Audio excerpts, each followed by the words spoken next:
जय हिंद, वंदे मातरम साथियों। साथियों, जैसा कि आप सभी जानते हैं, आपका एयरफोर्स नॉन कॉम्बोटेंट की परीक्षा बहुत ही जल्द शुरू होने वाली है। बहुत ही जल्द दोस्तों इसका एडमिट कार्ड भी डाउनलोड होना शुरू हो जाएगा। परीक्षा में आपके 2 सब्जेक्ट पूछे जाएंगे दोस्तों, जीके और इंग्लिश, जिसमें से 10-10 क्वेश्चन आपके पूछे जाएंगे और 20 नंबर का ये क्वेश्चन आपका रहने वाला है। तो आप सभी के लिए दोस्तों मैं लेकर आ चुका हूँ जीके जीएस का एक प्रैक्टिस सेट, जो आपके दोस्तों एयरफोर्स परीक्षा के लिए मोस्ट इंपॉर्टेंट क्वेश्चन होने वाले हैं।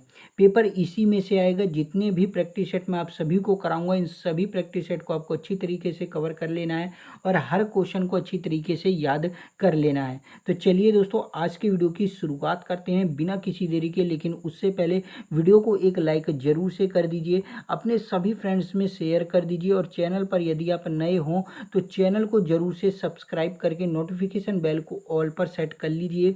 डेली अब से हमारे चैनल पर दोस्तों आपको एयरफोर्स नॉन कॉम्बोडेंट परीक्षा से रिलेटेड जीके जीएस और इंग्लिश के क्वेश्चन देखने को मिलने वाले हैं। ठीक है, तो चलिए शुरुआत करते हैं आज की वीडियो की। दोस्तों 10 क्वेश्चन आपको जीके जीएस के एग्जाम में देखने को मिलने वाले हैं और 10 नंबर के ही क्वेश्चन रहेंगे। तो डेली सुबह 8 बजे आप सभी के लिए मैं क्लास लेकर आऊँगा अपने चैनल पर। ठीक है, तो चैनल को सब्सक्राइब कर लीजिए। फर्स्ट क्वेश्चन है दोस्तों आपका, पानीपत का प्रथम युद्ध किनके बीच में लड़ा गया था? पानीपत का फर्स्ट युद्ध किनके बीच में लड़ा गया था? कौन सा ऑप्शन आपका राइट हो जाता है? तो दोस्तों इस क्वेश्चन का राइट आंसर हो जाता है ऑप्शन बी, बाबर और इब्राहिम लोदी के बीच में प्रथम युद्ध पानीपत का लड़ा गया था। कब लड़ा गया था दोस्तों? 1526 ईस्वी में यह युद्ध लड़ा गया था। और इस युद्ध को जीता किसने था? तो बाबर ने दोस्तों इस युद्ध को जीत लिया था। और इसके बाद दोस्तों बाबर ने मुगल वंश की स्थापना करी थी। यानी मुगल वंश का संस्थापक किसे कहा जाता है? बाबर को कहा जाता है। ठीक है, इब्राहिम लोदी की बात करूं तो इब्राहिम लोदी दोस्तों लोदी वंश का अंतिम शासक था। ठीक है, याद रखिएगा, लोदी वंश की स्थापना किसने की थी? बहलोल लोदी ने की थी 1451 ईस्वी में। कब दोस्तों? 1451 ईस्वी में बहलोल लोदी ने लोदी वंश की स्थापना की थी। और यह दिल्ली सल्तनत काल का, किस काल का? दिल्ली सल्तनत काल का अंतिम वंश रहा है। ठीक है, तो इसको जरूर से आपको याद रख लेना है। चलिए नेक्स्ट क्वेश्चन देखते हैं। अगला क्वेश्चन है दोस्तों आपका, गुलाम वंश के किस सम्राट ने जिल्ले इलाही की उपाधि प्राप्त की थी? गुलाम वंश के किस सम्राट ने? कौन सा ऑप्शन राइट हो जाएगा? तो दोस्तों इस क्वेश्चन का राइट आंसर हो जाता है ऑप्शन सी, गयासुद्दीन बलबन। गयासुद्दीन बलबन गुलाम वंश का सम्राट था जिसने जिले इलाही की उपाधि प्राप्त की थी। एग्जाम में पूछा जाता है कि रक्त एवं लोह नीति, याद रखिएगा, रक्त एवं लोह नीति किसने अपनाई थी? तो नाम आपको याद रख लेना है, बलबन ने ही दोस्तों रक्त एवं लोह नीति अपनाई थी। ठीक है, यदि मैं बात करूं सिजदा और पैबोस, क्या दोस्तों सिजदा और पैबोस प्रथा की शुरुआत किसने की थी? तो बलबन ने ही की थी। ठीक है, बलबन ने फारसी धर्म का एक पर्व है नवरोज, इसकी शुरुआत किसने की थी? तो इसकी शुरुआत दोस्तों बलबन ने ही की थी। और बलबन के दरबार में कौन रहता था? अमीर खुसरो रहता था, जिसे दोस्तों भारत का तोता या तूतिए हिंद के नाम से जाना जाता है। तो बलबन से रिलेटेड इतनी सारी चीज़ें आपको याद रख लेनी है। इल्तुतमिश की बात करूँ तो याद रखिए लीजिएगा, दिल्ली सल्तनत काल का वास्तविक संस्थापक इल्तुतमिश को कहा जाता है। इल्तुतमिश दोस्तों दिल्ली की गद्दी पर कब बैठा था? 1211 ईस्वी में दिल्ली की गद्दी पर यह बैठा था। ठीक है, इसे दोस्तों दिल्ली सल्तनत काल का वास्तविक संस्थापक क्यों कहा जाता है? क्योंकि इल्तुतमिश ने ही दोस्तों राजधानी दिल्ली बनाई थी। ठीक है, गुलाम वंश की स्थापना 1206 में ही हो गई थी, लेकिन जब इल्तुतमिश आया तब इसने दोस्तों अपनी राजधानी क्या बनाई? दिल्ली बनाई। इसीलिए इसे वास्तविक संस्थापक कहा जाता है दिल्ली सल्तनत काल का। अब 1206 ईस्वी में गुलाम वंश की स्थापना किसने की? तो कुतुबुद्दीन ऐबक का नाम आपको याद रख लेना है। इसी ने दोस्तों 1206 ईस्वी में गुलाम वंश की स्थापना की थी। और यहीं से दोस्तों कहा जाता है कि गुलाम वंश से ही दिल्ली सल्तनत काल की शुरुआत हुई थी। ठीक है, यदि मैं बात करूं कुतुबुद्दीन ऐबक की, तो 2.5 दिन का झोपड़ा इसी ने बनवाया था अजमेर में, ये याद रख लेना है आपको। ठीक है, कुतुब मीनार का निर्माण कार्य पूरा किसने करवाया था? इल्तुतमिश ने। लेकिन यदि एग्जाम में पूछे कि कुतुब मीनार बनवाया किसने है? कुतुबुद्दीन ऐबक राइट हो जाएगा। ठीक है। घोड़े से गिरकर कुतुबुद्दीन ऐबक की मृत्यु हो गई थी और इसे दोस्तों इसके लाखों के दान करने के कारण, ये लाखों का दान करता था, इसीलिए कुतुबुद्दीन ऐबक को क्या कहा जाता था, लाख बख्श के नाम से भी जाना जाता था। क्या दोस्तों, लाख बख्श के नाम से भी इसे जाना जाता था, ये भी आपको याद रख लेना है। ठीक है, चलिए नेक्स्ट देखते हैं। अगला क्वेश्चन है दोस्तों, निम्न में से किस मुगल सम्राट ने अपने शासनकाल में नवरोज उत्सव समाप्त कर दिया।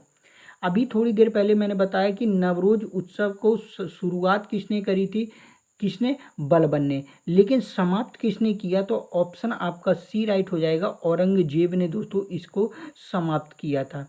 ठीक है, ये जरूर से आपको याद रख लेना है। जिंदा पीर, जिंदा पीर के नाम से किस शासक को बुलाया जाता था, तो औरंगजेब जिंदा पीर के नाम से जाना जाता था। ठीक है, जो भी क्वेश्चन बन सकते हैं वे सभी मैं आपको कवर करा दूंगा, बस अपनी कॉपी में नोट जरूर से करते चलिएगा, हर क्वेश्चन को याद करते चलिएगा। ठीक है, एक क्वेश्चन के साथ मैं आपको 3-3 4-4 क्वेश्चन कवर करा दे रहा हूँ, बस इनको आप अच्छी तरीके से याद करते रहिएगा, एग्जाम में ये क्वेश्चन आपको देखने को मिल ही जाएंगे। ठीक है, चलिए नेक्स्ट देखते हैं। अगला क्वेश्चन है, लोधी वंश की स्थापना किसके द्वारा की गई थी। इसका आंसर भी मैंने अभी थोड़ी देर पहले बताया कि लोधी वंश की स्थापना बहलोल लोधी के द्वारा कब की गई थी, 1451 ईस्वी में की गई थी। चलिए नेक्स्ट देखते हैं। अगला क्वेश्चन है, निम्न में से कौन सा लोक नृत्य पश्चिम बंगाल से संबंधित है। निम्न में से कौन सा लोक नृत्य पश्चिम बंगाल से संबंधित है, कौन सा ऑप्शन राइट हो जाएगा, तो इस क्वेश्चन का राइट आंसर ऑप्शन बी हो जाता है, छऊ। छऊ दोस्तों लोक नृत्य है जो पश्चिम बंगाल से संबंधित है। यदि मैं बात करूँ राउफ की, तो राउफ कहाँ का है दोस्तों, जम्मू एंड कश्मीर। कहाँ का है, जम्मू एंड कश्मीर। घूमर की बात करूँ तो घूमर कहाँ का है दोस्तों, राजस्थान का है। और यदि मैं बात करूँ रासलीला का, तो उत्तर प्रदेश आपको याद रख लेना है, उत्तर प्रदेश का है क्या, रासलीला। चलिए नेक्स्ट देखते हैं। अगला है दोस्तों, पुस्तक one life is not enough किसके द्वारा लिखी गई है। One life is not enough, कौन सा ऑप्शन राइट हो जाता है, तो इस क्वेश्चन का राइट आंसर हो जाता है ऑप्शन सी, नटवर सिंह। किसके द्वारा, नटवर सिंह के द्वारा दोस्तों यह पुस्तक लिखी गई है, ये नटवर सिंह की आत्मकथा है। ठीक है दोस्तों, कितने क्वेश्चन आप सही कर पा रहे हैं, इन सभी क्वेश्चनों में से जितने भी मैंने कराए हैं, इसका आंसर आपको कमेंट करके वीडियो के लास्ट में बताना है। ठीक है, जरूर से कमेंट करिएगा, क्योंकि आपका कमेंट हमें मोटिवेट करता है इस तरीके की वीडियोस बनाने के लिए। ठीक है, चलिए नेक्स्ट देखते हैं। अगला है दोस्तों, भारत में राष्ट्रीय विज्ञान दिवस किस तिथि को मनाया जाता है। राष्ट्रीय विज्ञान दिवस, कौन सा ऑप्शन राइट हो जाएगा, तो इस क्वेश्चन का राइट आंसर हो जाता है ऑप्शन बी दोस्तों, 28 फरवरी को राष्ट्रीय विज्ञान दिवस मनाया जाता है। किसके कारण दोस्तों, सीवी रमन, नोबेल पुरस्कार इन्हें प्राप्त हुआ था, सीवी रमन जी को। इनकी खोज के कारण दोस्तों 28 फरवरी को हर वर्ष राष्ट्रीय विज्ञान दिवस के रूप में मनाया जाता है। 8 मार्च की बात करूँ तो 8 मार्च को क्या मनाया जाता है, अंतर्राष्ट्रीय महिला दिवस मनाया जाता है। देखिए कंफ्यूज मत होइएगा, यदि 8 मार्च दे तो आपका क्या हो जाएगा, अंतर्राष्ट्रीय महिला दिवस हो जाएगा। लेकिन यदि आपसे दोस्तों 13 फरवरी पूछ ले एग्जाम में, तो 13 फरवरी को क्या मनाया जाता है, राष्ट्रीय महिला दिवस मनाया जाता है। ठीक है, इन दोनों में अंतर है, अंतर्राष्ट्रीय और राष्ट्रीय में, याद रखिएगा। ठीक है, चलिए नेक्स्ट देखते हैं। अगला क्वेश्चन है, the God of small things नामक पुस्तक की रचयिता कौन है। The God of small things, इस क्वेश्चन का राइट आंसर हो जाता है ऑप्शन सी दोस्तों, अरुंधति रॉय। अरुंधति रॉय की यह पुस्तक है और इस पुस्तक के लिए अरुंधति रॉय को 1997 ईस्वी में बुकर पुरस्कार से सम्मानित किया गया था। किस पुरस्कार से, बुकर पुरस्कार से इन्हें सम्मानित किया जा चुका है। चलिए नेक्स्ट देखते हैं। नेक्स्ट क्वेश्चन है, कथकली किस राज्य की नृत्य शैली है। कथकली, कौन सा ऑप्शन राइट हो जाएगा, तो इस क्वेश्चन का राइट आंसर ऑप्शन ये हो जाता है केरल। कहाँ का एक नृत्य शैली है, केरल का है। केरल की याद रखिएगा 2 नृत्य शैलियाँ हैं, कौन कौन से, पहला है कथकली और दूसरा है दोस्तों कौन सा, भरतनाट्यम। कौन सा, नहीं सॉरी दोस्तों, भरतनाट्यम नहीं, दूसरा कौन सा है, मोहिनी अट्टम। क्या है दोस्तों, मोहिनी अट्टम। तो याद रखिएगा केरल के 2 शास्त्रीय नृत्य हैं, कौन कौन से, कथकली और मोहिनी अट्टम। तमिलनाडु का है दोस्तों भरतनाट्यम। कहाँ का है? तमिलनाडु का कौन सा है? भरतनाट्यम। और आंध्र प्रदेश की बात करूँ तो कुचिपुड़ी दोस्तों आंध्र प्रदेश का है। ठीक है, चलिए नेक्स्ट देखते हैं। अगला क्वेश्चन है, निम्न में से कौन सा राज्य भारत के साथ सबसे ज़्यादा सीमा साझा करता है? कौन सा ऑप्शन राइट हो जाएगा? तो इस क्वेश्चन का राइट आंसर हो जाता है ऑप्शन सी दोस्तों, बांग्लादेश। बांग्लादेश दोस्तों भारत के साथ सबसे ज़्यादा सीमा साझा करता है। यदि मैं सीमा साझा करने की बात करूं तो इसकी एक शॉर्ट ट्रिक है याद करने की। याद कर लीजिएगा, बचपन में MBA। क्या दोस्तों? बचपन में MBA इसकी शॉर्ट ट्रिक है। ब से हो गया बचपन, ब से हो गया बांग्लादेश, च से हो गया चीन, प से हो गया पाकिस्तान, न से हो गया नेपाल, M से हो गया म्यांमार, B से हो गया भूटान, A से हो गया अफगानिस्तान। यानी ये 7 देश ऐसे हैं जो भारत के साथ सीमा साझा करते हैं। सबसे ज़्यादा बांग्लादेश करता है, सबसे कम अफगानिस्तान करता है। बांग्लादेश के बाद आपका चीन आता है, याद रखिएगा। ठीक है, और कौन सा देश सीमा साझा नहीं करता है? तो श्रीलंका सीमा साझा नहीं करता है। चलिए नेक्स्ट देखते हैं। अगला क्वेश्चन है, मगध की प्रारंभिक राजधानी कौन सी थी? मगध की प्रारंभिक राजधानी, तो इस क्वेश्चन का राइट आंसर हो जाता है ऑप्शन सी, मगध की प्रारंभिक राजधानी कौन सी है? राजगृह है, जिसे दोस्तों गिरिब्रज के नाम से जाना जाता है। मगध पर एक शासक ने शासन किया था, बिंबिसार। नाम आपको याद होगा। बिंबिसार ने दोस्तों मगध की राजधानी बनाई थी, किसे? राजगृह को। और ये किस वंश का शासक था? तो हर्यक वंश का शासक था। ज़्यादातर पुस्तक में दोस्तों इसी वंश से इतिहास आपको देखने को मिलेगा। जब हर्यक वंश आया, बिंबिसार आया। ठीक है, तो इसने मगध की राजधानी कौन सी बनाई थी? राजगृह बनाई थी। चलिए नेक्स्ट देखते हैं। नेक्स्ट है आपका, तिब्बत में मानसरोवर झील के पास कौन सी नदी का स्रोत है? ब्रह्मपुत्र, सतलज, सिंधु, उपरोक्त सभी। तो इस क्वेश्चन का राइट आंसर हो जाएगा ऑप्शन डी, उपरोक्त सभी। यानी मानसरोवर झील के पास तिब्बत में इन सभी नदियों का जो भी ऑप्शन में दिए गए हैं, ब्रह्मपुत्र, सतलज और सिंधु, तीनों का ही दोस्तों स्रोत है, याद रखिएगा। नेक्स्ट देखते हैं। अगला क्वेश्चन है, निम्न में से किस मौर्य राजा ने दक्कन की विजय की थी? तो इस क्वेश्चन का दोस्तों राइट आंसर हो जाता है ऑप्शन आपका बी, चंद्रगुप्त मौर्य। चंद्रगुप्त मौर्य ने दोस्तों दक्कन की विजय प्राप्त की थी। चंद्रगुप्त मौर्य कौन है? मौर्य वंश का संस्थापक है। 322 ईस्वी में दोस्तों इसने नंद वंश के अंतिम शासक घनानंद को हराकर मौर्य वंश की स्थापना की थी और मगध की गद्दी पर यह बैठा था। ठीक है, इसको हराने में किसने इसकी मदद की थी? यानी घनानंद को हराने में चंद्रगुप्त की मदद किसने की थी? तो याद रखिएगा, चाणक्य ने। चाणक्य बाद में चंद्रगुप्त मौर्य के प्रधानमंत्री बने थे। ठीक है, चाणक्य की पुस्तक कौन सी है? अर्थशास्त्र है, याद रखिएगा।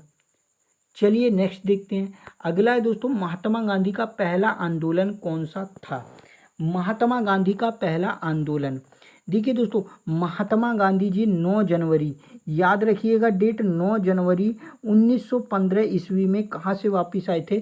दक्षिण अफ्रीका से भारत वापस आए थे। इसीलिए 9 जनवरी को क्या कहा जाता है दोस्तों? भारतीय प्रवासी दिवस के रूप में मनाया जाता है।